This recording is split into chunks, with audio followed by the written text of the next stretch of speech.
Imagine करो कि एक घने जंगल में चल रहे हैं और अचानक सामने एक शेर आ जाए। एक ही सेकंड के फ्रैक्शन में हार्ट रेट स्पाइक हो जाता है, प्यूपिलियां फैल जाती हैं और मसल्स पूरी तरह से भागने के लिए तैयार हो जाते हैं। हाँ, और इस रिस्पॉन्स के बारे में दिमाग को सोचना नहीं पड़ता। एक साइलेंट इनविजिबल केमिकल अलार्म पूरी बॉडी को हाईजैक कर लेता है। एग्जैक्टली। तो आज हम एनसीईआरटी के chapter 19 chemical coordination and integration को समझेंगे, और वो भी एकदम कोर से।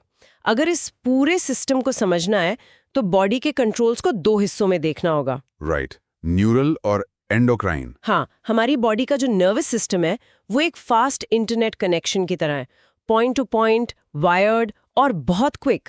पर इसकी एक लिमिटेशन है, ये शॉर्ट लिव्ड होता है और हर एक सेल तक नहीं पहुंच सकता। और यहीं पर बॉडी को एक अलग अप्रोच की जरूरत पड़ती है।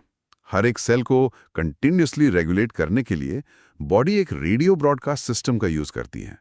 इस सिस्टम में सिग्नल यानी कि हार्मोन्स पूरी बॉडी में ब्लड के थ्रू भेजे जाते हैं, जैसे रेडियो वेव्स हवा में होती हैं। बिल्कुल, लेकिन ब्रॉडकास्ट की तरह ही रिएक्ट सिर्फ वही सेल करेगा जिसके पास उस स्पेसिफिक सिग्नल का सही रिसीवर या रिसेप्टर हो। न्यूरल सिस्टम और एंडोक्राइन सिस्टम मिलकर ही इस कॉम्प्लेक्स बॉडी फिजियोलॉजी को सिंक्रोनाइज करते हैं। इस चर्चा में हम यही एक्सप्लोर करेंगे कि ये केमिकल मैसेंजर्स बनते कहाँ हैं और काम कैसे करते हैं। एंडोक्राइन ग्लैंड्स को हम हमेशा से डक्टलेस ग्लैंड्स कहते आए हैं, क्योंकि इनमें कोई ट्यूब्स नहीं होती। ये अपना सिक्रीशन सीधे ब्लड में डाल देते हैं। पर पहले हार्मोन्स को सिर्फ एंडोक्राइन ग्लैंड्स का प्रोडक्ट माना जाता था, जो कि अब पूरी तरह सच नहीं है। राइट। अगर स्ट्रिक्ट टेक्स्ट बुक डेफिनेशन की बात करें तो अब अंडरस्टैंडिंग बहुत प्रिसाइज हो गई है। As NCERT states, hormones are non-nutrient chemicals which act as intercellular messengers and are produced in trace amounts. ये बहुत इंपॉर्टेंट पॉइंट है। हाँ, ये लाइन एक्चुअली डायरेक्ट क्वेश्चन बन सकती है, क्योंकि इसमें 3 मेजर कीवर्ड्स हैं। ये न्यूट्रिएंट्स नहीं है, ये सेल्स के बीच मैसेज पास करते हैं, और इनकी बहुत ही माइनर क्वांटिटी यानी ट्रेस अमाउंट्स जरूरी होती है। ये डिस्टिंक्शन जरूरी है क्योंकि बॉडी में और भी कई केमिकल्स हैं, पर हर केमिकल हार्मोन नहीं होता। अब इस पूरे केमिकल सिस्टम के हेडक्वार्टर पे चलते हैं। मेरा मतलब है हाइपोथैलेमस, जो ब्रेन में होता है, राइट? हाँ, दिमाग के फोरब्रेन में डायनसेफेलॉन का ये बेसल पार्ट है। इसके अंदर स्पेशल न्यूरोसीक्रेटरी सेल्स होते हैं जिन्हें न्यूक्लियाई कहा जाता है। यही न्यूक्लियाई एक्चुअली हार्मोन्स प्रोड्यूस करते हैं। ओके। ये न्यूक्लियाई 2 कैटेगरी के सिग्नल्स भेजते हैं, एक रिलीजिंग हार्मोन्स और दूसरे इनहिबिटिंग हार्मोन्स। जैसे जीएनआरएच, गोनाडोट्रोफिन रिलीजिंग हार्मोन, एक रिलीजिंग सिग्नल है, और सोमैटोस्टैटिन एक इनहिबिटिंग सिग्नल है। रुको, चलो इसे थोड़ा समझते हैं। बचपन से हम पढ़ते आए हैं कि पिट्यूटरी ग्लैंड मास्टर ग्लैंड है, क्योंकि वो बाकी बॉडी ग्लैंड्स को कंट्रोल करती है। तो फिर ये हाइपोथैलेमस क्या है? क्या वो मास्टर का भी मास्टर है? ये बिल्कुल ठीक डिडक्शन है। हाइपोथैलेमस ही असली कंट्रोल सेंटर है। पिट्यूटरी ग्लैंड तो सिर्फ एक एग्जीक्यूटिव मैनेजर है जो ऊपर से आए ऑर्डर्स को आगे बॉडी में पास करती है। ओके। और इन दोनों का कनेक्शन भी बड़ा स्पेसिफिक होता है। हाइपोथैलेमस से एंटीरियर पिट्यूटरी तक सिग्नल्स एक पोर्टल सर्कुलेटरी सिस्टम के थ्रू आते हैं। ये एक स्पेशल ब्लड वेसल नेटवर्क है। तो रिलीजिंग हार्मोन्स इस ब्लड फ्लो के जरिए सीधे एंटीरियर पिट्यूटरी तक पहुंचते हैं। एग्जैक्टली। लेकिन पोस्टीरियर पिट्यूटरी का मैकेनिज्म बिल्कुल अलग है। वो हाइपोथैलेमस के डायरेक्ट न्यूरल रेगुलेशन में होता है। इसका मतलब वहां ब्लड वेसल्स के थ्रू नहीं, बल्कि न्यूरॉन्स के एक्सॉन्स के थ्रू डायरेक्ट सिग्नल्स आते हैं। यहाँ स्टूडेंट्स अक्सर कंफ्यूज हो जाते हैं, इसलिए याद रखना जरूरी है कि पोस्टीरियर पिट्यूटरी अपना खुद का कोई हार्मोन सिंथेसाइज नहीं करती। बिल्कुल सही। जो ऑक्सीटोसिन और वैसोप्रेसिन हाइपोथैलेमस की न्यूक्लियाई में बनते हैं, वो नर्व एंडिंग्स के थ्रू आकर यहाँ सिर्फ स्टोर और रिलीज होते हैं। सही पकड़ा। अब इस मैनेजर यानी पिट्यूटरी ग्लैंड की एनाटॉमी और उसके हार्मोन्स के मैकेनिज्म को समझते हैं। ये ग्लैंड ब्रेन में एक बोनी कैविटी के अंदर सेफली बैठी होती है, जिसे सेलर ट्यूसिका कहते हैं। सेलर ट्यूसिका, ठीक है। इसके 2 मेन हिस्से हैं, एडिनोहाइपोफाइसिस और न्यूरोहाइपोफाइसिस।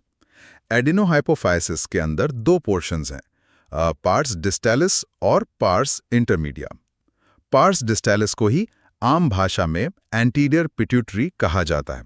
और यहाँ से निकलने वाले हार्मोन्स पूरी बॉडी को चला रहे हैं, जैसे growth hormone, prolactin, TSH, ACTH, LH और एफएसएच। वहीं दूसरी तरफ पार्स इंटरमीडिया सिर्फ एक ही हार्मोन सेक्रीट करता है, जो है एमएसएच या मेलेनोसाइट स्टिमुलेटिंग हार्मोन। हालांकि ह्यूमंस में पार्स इंटरमीडिया ऑलमोस्ट पार्स डिस्टालिस के साथ मर्ज हो चुका होता है। अब अगर इन हार्मोन्स के एक्शन को देखें तो ग्रोथ हार्मोन यानी जीएच का केस बहुत आई ओपनिंग है। हाँ, अगर बचपन में इसका ओवर सीक्रेशन हो जाए तो बोन्स की एबनॉर्मल लेंथनिंग होती है, जिसे जाइगैंटिज्म कहते हैं, और कमी हो जाए तो ड्वार्फिज्म। पर अगर यही ओवर सीक्रेशन एडल्टहुड में हो तो प्रॉब्लम अलग रूप ले लेती है, जिसे एक्रोमेगली कहते हैं। वेट, ये थोड़ा कंफ्यूजिंग है। अडल्टहुड में हाइट तो बढ़ती नहीं है ना? नहीं बढ़ती, और एक्रोमेगली का मैकेनिज्म समझना बहुत जरूरी है। अडल्ट्स में, स्पेशली मिडिल एज में, लॉन्ग बोन्स के ग्रोथ प्लेट्स यानी एपिफाइसियल प्लेट्स क्लोज हो चुके होते हैं। तो ग्रोथ हार्मोन क्या करता है? वो बोन्स को मोटा और ब्रॉड करना शुरू कर देता है। ओह वाव! इससे फेशियल बोन्स, जॉ और हाथों में सिवियर डिसफिगरमेंट होती है। सबसे खतरनाक बात यह है कि शुरुआती स्टेजेस में इसका डायग्नोसिस नहीं हो पाता। सालों लग जाते हैं एक्सटर्नल चेंजेस नोटिस होने में। और तब तक बॉडी के इंटरनल ऑर्गन्स पर सीरियस कॉम्प्लिकेशंस आ चुकी होती हैं। प्रीमेच्योर डेथ का रिस्क बहुत हाई होता है यहाँ। बिल्कुल, ये मैकेनिज्म क्लियर करता है कि एज के हिसाब से सेम हार्मोन का इफेक्ट कैसे बदल जाता है। बाकी हार्मोन्स भी स्पेसिफिक रोल्स प्ले करते हैं। प्रोलैक्टिन मैमरी ग्लैंड्स की ग्रोथ और मिल्क फॉर्मेशन देखता है।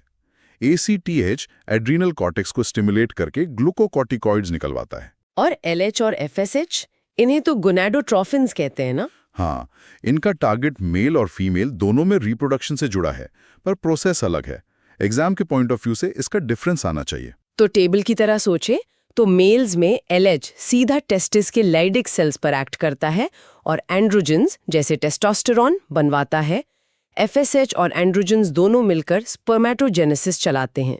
राइट, लेकिन फीमेल्स में LH का सबसे बड़ा काम है मैच्योर क्रेफियन फॉलिकल का ओव्यूलेशन करवाना, और ओव्यूलेशन के बाद जो बचा हुआ फॉलिकल कॉर्पस ल्यूटियम में बदलता है, उसको मेंटेन करना।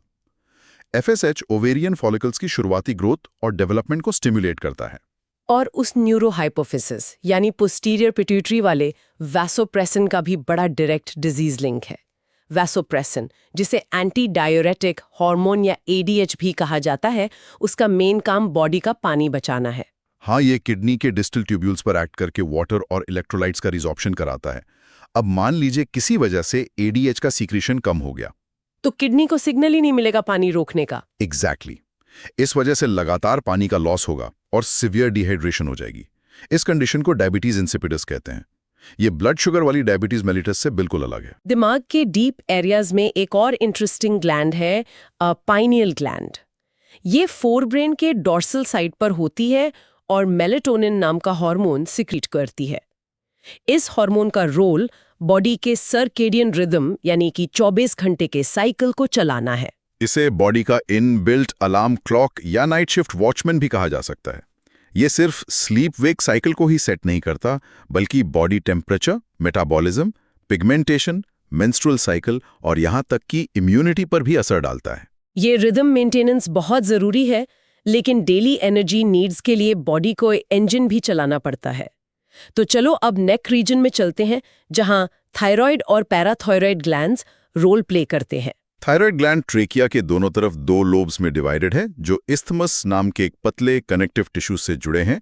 इसके फॉलिकुलर सेल्स 2 बेसिक हार्मोन्स बनाते हैं, T4 जिसे थायरॉक्सिन कहते हैं और T3 इट्स प्रोटीन्स और फैट्स के ब्रेकडाउन को स्पीड अप करते हैं ताकि एनर्जी जनरेट हो सके, और इस प्रोसेस के लिए आयोडीन का होना बहुत जरूरी है। अगर डाइट में आयोडीन की कमी हुई तो T3 और T4 नहीं बनेंगे।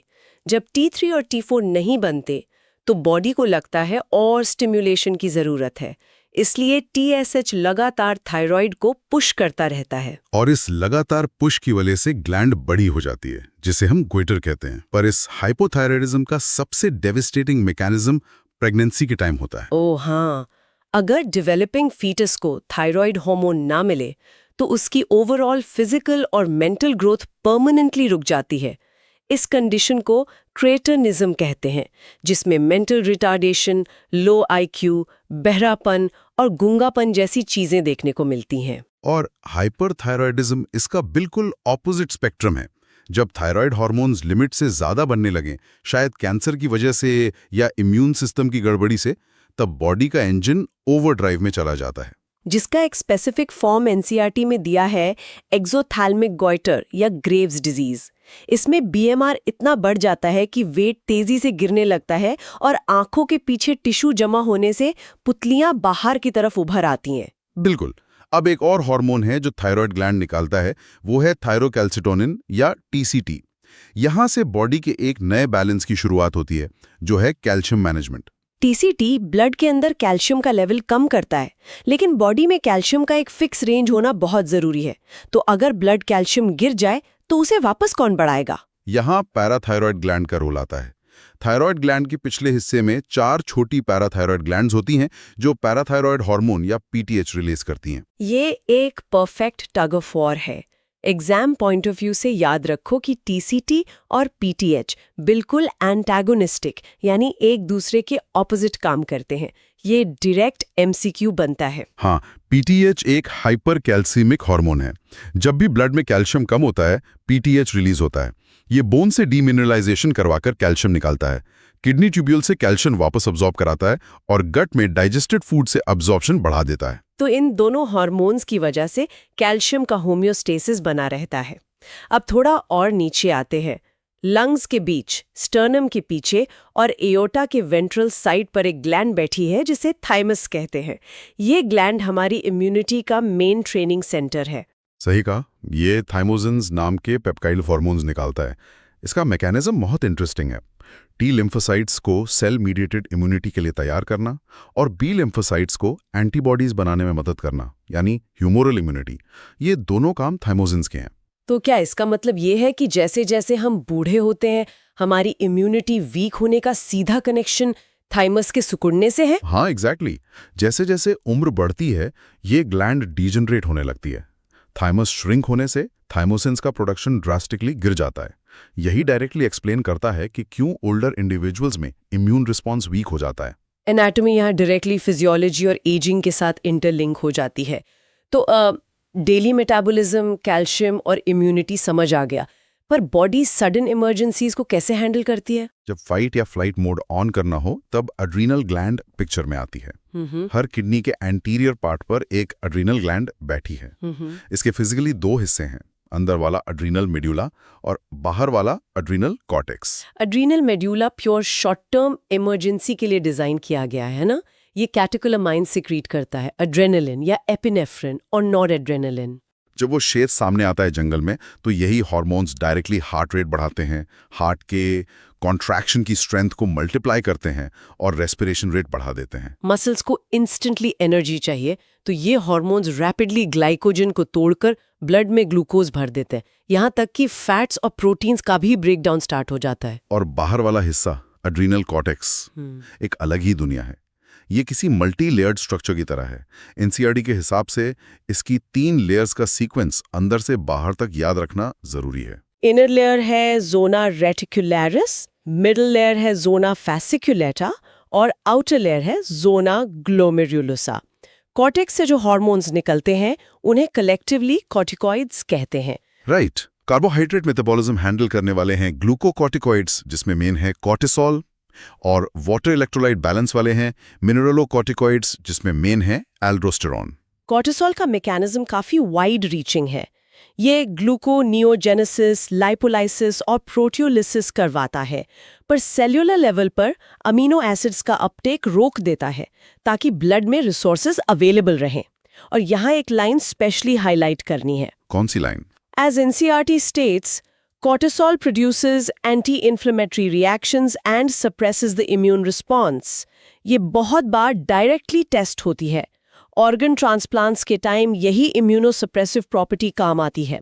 कॉर्टिसोल आरबीसी प्रोडक्शन को भी स्टिमुलेट करता है। वाह, काफी फंक्शंस है। वहीं दूसरी तरफ एल्डोस्टेरॉन स्ट्रिक्टली रीनल ट्यूब्यूल्स पर एक्ट करके सोडियम और वाटर का रीअब्जॉर्प्शन कराता है ताकि ब्लड प्रेशर और फ्लूइड वॉल्यूम मेंटेन रहे, और पोटेशियम को एक्सक्रीट करता है।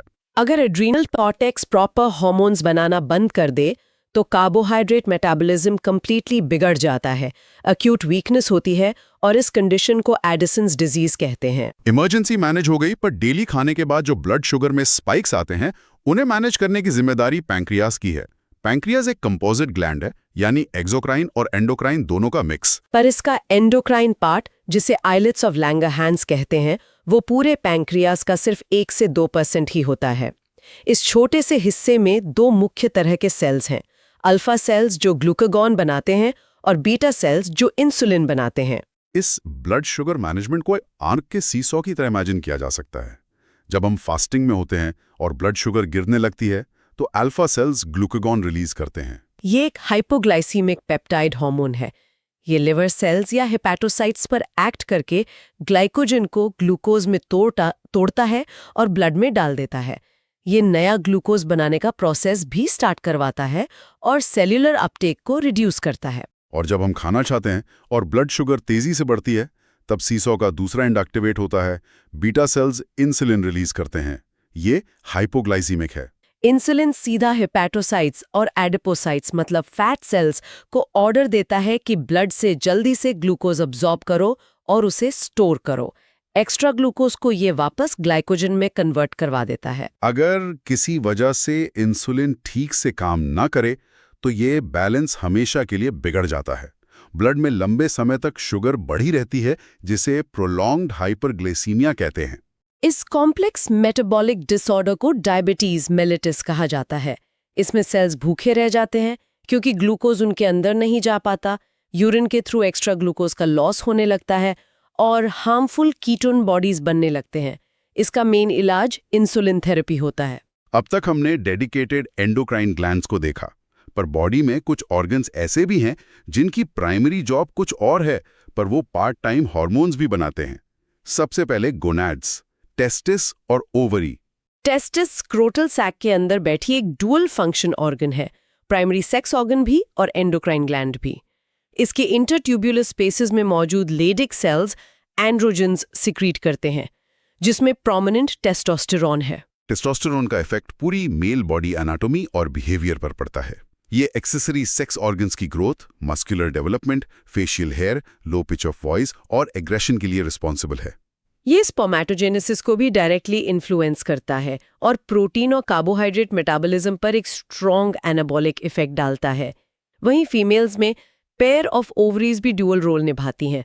ओवम प्रोड्यूस करने के अलावा ये ईस्ट्रोजन और प्रोजेस्टेरोन बनाती हैं। ईस्ट्रोजन को ग्रोइंग ओवेरियन फॉलिकल सिंथेसाइज करते हैं। ये फीमेल सेकेंडरी सेक्स ऑर्गन्स की ग्रोथ, सेकेंडरी सेक्सुअल कैरेक्टर्स और मैमरी ग्लैंड डेवलपमेंट को देखता है। लेकिन जब फॉलिकल रप्चर होकर ओवम रिलीज कर देता है तो बचा हुआ स्ट्रक्चर कॉपस ल्यूटियम बन जाता है।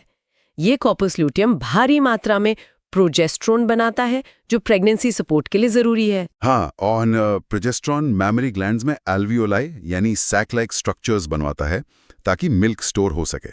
ये ऑर्गन्स तो फिर भी रिप्रोडक्टिव सिस्टम का हिस्सा है, पर ये थोड़ा हैरान करने वाला है कि हार्ट और किडनी जैसे ऑर्गन्स भी हार्मोन्स रिलीज करते हैं। मैं तो सोचती थी कि हार्ट सिर्फ एक पंप है। ज्यादातर लोग यही सोचते हैं, पर हार्ट की एट्रियल वॉल एक पेप्टाइड हार्मोन निकालती है, एट्रियल नाट्रियोरेटिक फैक्टर या एएनएफ। जब ब्लड प्रेशर बहुत हाई हो जाता है तो एएनएफ ब्लड वेसल्स को डायलेट यानी फैला देता है, जिससे प्रेशर वापस नॉर्मल हो जाता है। और किडनी खुद क्या करती है? किडनी के जक्स्ट्राग्लोमेरुलर सेल्स एक पेप्टाइड हार्मोन बनाते हैं जिसे एरिथ्रोपोइटिन कहते हैं।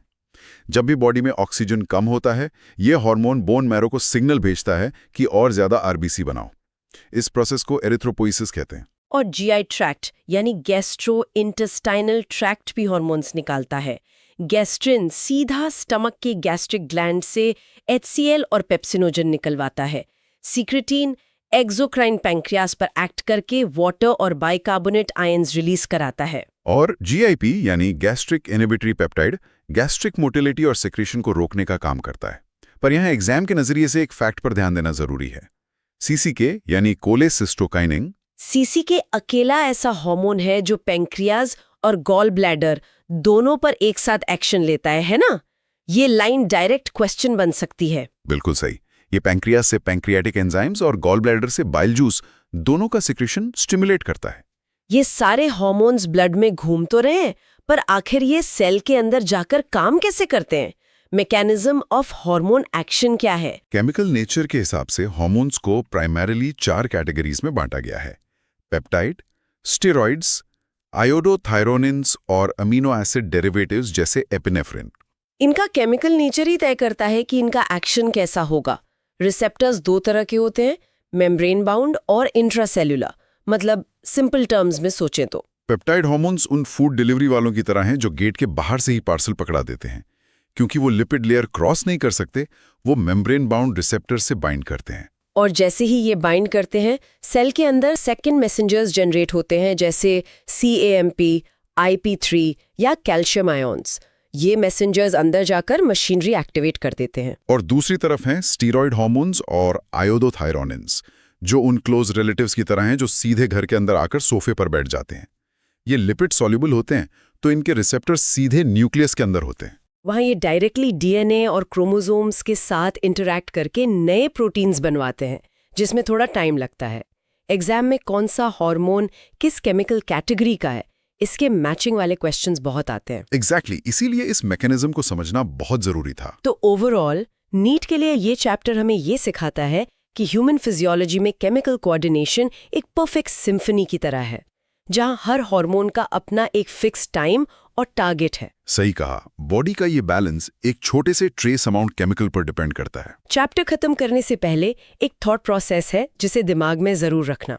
अगर पिनियल ग्लैंड का मेलाटोनिन हमारी 24 आवर्स की नेचुरल साइकिल को कंट्रोल करता है, तो रात भर मोबाइल की स्क्रीन और ब्लू लाइट के सामने लगातार बैठकर क्या हम अनजाने में अपने पूरे एंडोक्रिन सिस्टम के सॉफ्टवेयर को करप्ट नहीं कर रहे हैं? ये सोचने वाली बात है। और क्या आने वाले टाइम में इसका सीधा असर हमारी इम्यूनिटी, मेटाबॉलिज्म और बाकी हार्मोन्स पर नहीं पड़ेगा? खुद सोचेगा। तब तक के लिए कीप लर्निंग।